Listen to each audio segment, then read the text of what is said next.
Burnt orange dusk settles over Windsor Castle, and somewhere beyond the battlements a solitary heron beats its wings against the cooling sky, an echo of William's pulse, as he rereads the briefing slid across his desk at sundown.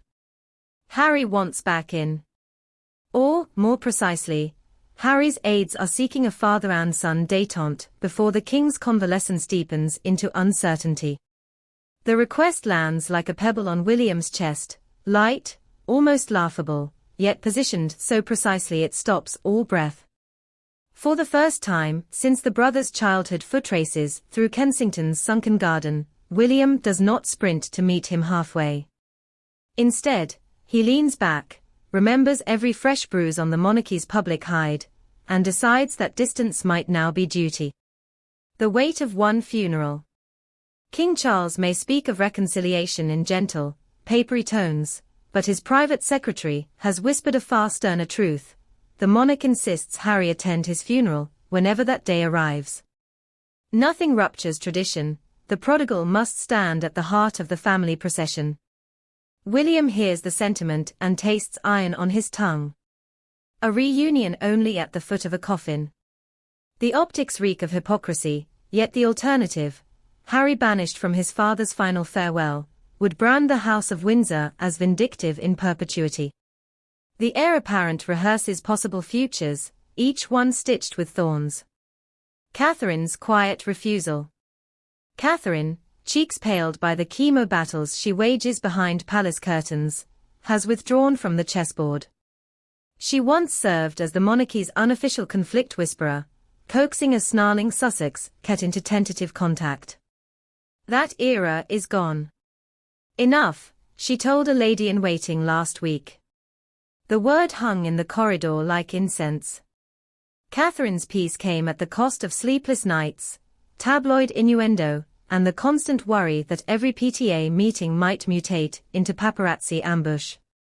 She will not offer fresh olive branches so that Meghan can snap them for souvenirs. William hears her exhaustion and feels something inside him lock into place. The king's soft corner. Charles, for all his green-culled pragmatism and budget trimmings, remains a father first. Aides describe him drifting through Clarence House at dawn, still clutching a letter Harry once wrote from Afghanistan, sun-bleached, folded, reread to fraying. That sentimentality fuels his willingness to host Sussex emissaries, to listen to proposals about commemorative projects, or joint charitable appearances.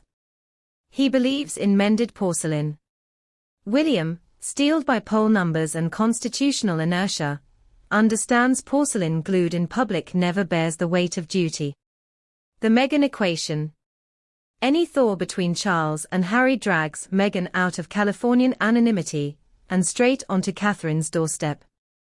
The Princess of Wales measures her own reserves, 3 children, a recovering body, a calendar swollen with newly inherited patronages, and calculates she has no spare wattage for a duchess who once described her princess lessons with a smirk. Without Catherine's blessing, William sees no sustainable path to familial détente. Some rivets must hold, the Cambridges are his. Public sentiment, fatigue and fury. Britain watches this familial pantomime, with a mixture of soap opera addiction and recession-era weariness. Electric bills balloon, supermarket baskets shrink, and the tabloids still sell front pages by inflaming Sussex drama. Pollsters report a curve. Sympathy for Harry peaked after the Oprah confessional, plummeted after the Netflix docuseries, and now plateaus at indifferent with a side of skeptical. The nation's patience resembles a drying reservoir. William knows another cycle of he said, she said, could evaporate altogether. The private ultimatum. In a soundproof Clarence House study, William finally speaks the sentence no aide wanted to transcribe.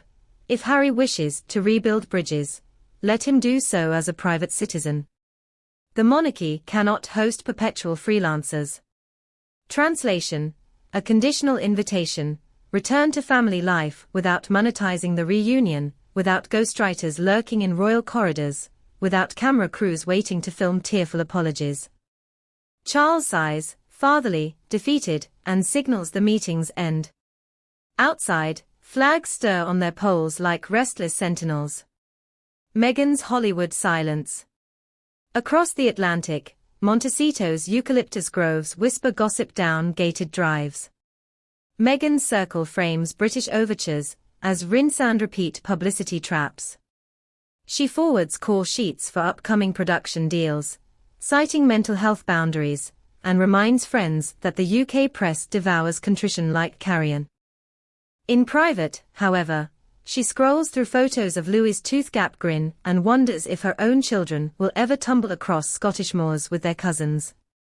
Regret flickers, but pride quenches it before it burns too brightly. The institution's stark math. Buckingham strategists create two spreadsheets. Scenario A, reconciliation. Short-term press frenzy, potential surge in global goodwill, long-term risk of memoir sequels if trust implodes again. Scenario B, permanent estrangement, continued drip feed of Sussex narratives outside palace control, internal stability maintained, public fatigue might evolve into apathy toward both branches. William leans toward B with a caveat, closed doors, but no barred windows.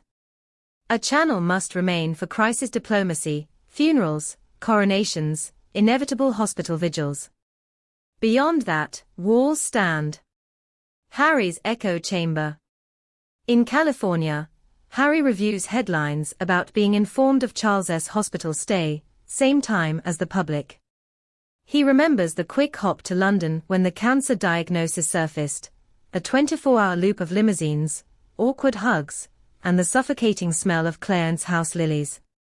He resents knowing so much, yet so little, about his father's condition.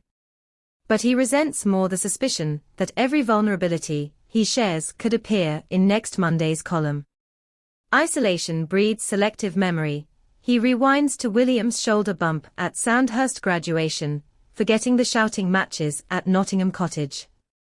Victimhood hardens into armor. The unavoidable reunion. The monarchy's calendar includes one immovable appointment, Westminster Abbey, someday draped in purple, brass band muted, for Charles III's state funeral.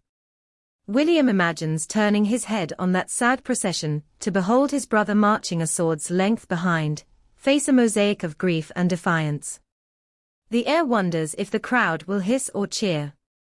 He wonders if his own stoicism will crack. Above all, he wonders whether the monarchy can survive another generation trapped in fraternal purgatory. A future written in conditional clauses. Right now, William's stance solidifies. No formal olive branch until sincerity outweighs self-interest. To prove it, he instructs aides to shift extra family engagements to Catherine's parents, strengthening a Middleton perimeter against outside turbulence. He doubles down on Earthshot's next summit, positioning himself as pragmatic global statesman while his brother launches an Archetypes for Toddlers documentary. One line in his private notebook crystallizes the moment. Good kings do not gamble stability on nostalgia. The price of distance. Yet cost haunts the margins. Children grow fast. George still asks about his uncle who told fart jokes in Botswana. Charlotte treasures a stuffed animal, from Aunt Meghan, bought before the rift. Louis will barely remember Harry's laugh. The next generation could reach adulthood believing that royal unity is expendable, that duty tolerates fracture. William knows this risk, but for now he judges the alternative, reopening wounds under the glare of cameras, worse. Conclusion, a kingdom in holding pattern. And so Britain watches two brothers orbit a father's dwindling health in widening ellipses, gravity tugging, momentum resisting. Somewhere, a statesman recalls that empires rarely fall to invaders, they corrode from unresolved family feuds. Yet the crown has survived abdication, execution, incineration. It might weather one more cold war of sibling hearts. What remains is a single, terrible question. When the bells of St. Paul's eventually toll for Charles, will William's resolve hold firm, or will the sound pull two sons beneath the same roof one last time? If that miracle occurs, the nation will lean forward, breathless. If not, the monarchy's next era will begin without the healing many consider its last, best chance. Until that reckoning, Prince William tightens the drawbridge, Catherine tends her children, Harry polishes protests across an ocean, and Queen Camilla turns each page of the court circular wondering which engagements tomorrow's ink might erase. In these hushed corridors of royal power, the silence is thunder.